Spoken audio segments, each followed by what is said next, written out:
Bonjour à tous et bienvenue sur les conseils d'Isa. Alors aujourd'hui en fait, je vais pas vous montrer quoi que ce soit, je vais juste vous expliquer en fait la différence entre un shareware et un freeware.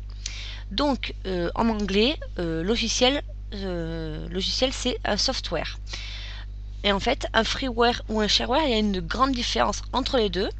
Donc je vais vous expliquer ça tout de suite. Donc, alors un freeware, donc déjà, je vais juste vous montrer la petite image.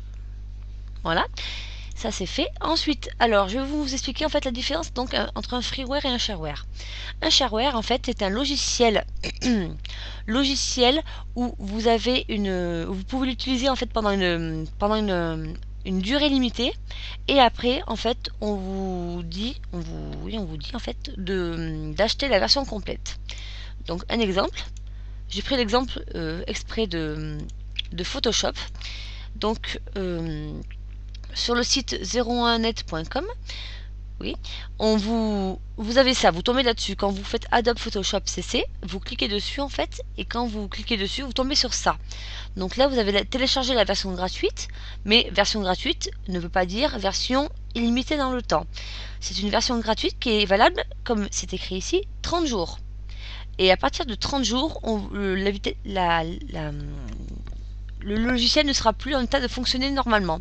Donc soit vous aurez qu'à le supprimer, le logiciel, ou soit vous serez dans l'obligation d'acheter la version complète qui, entre nous, n'est pas donnée. Voilà.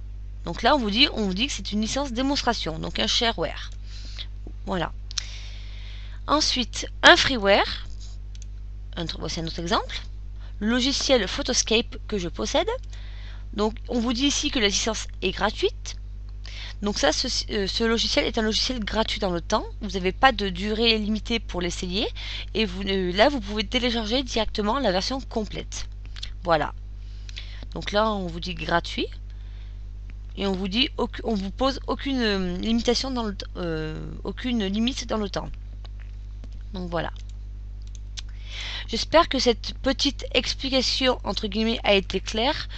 Si vous avez des questions, n'hésitez pas à me les poser en commentaire, j'y répondrai avec plaisir.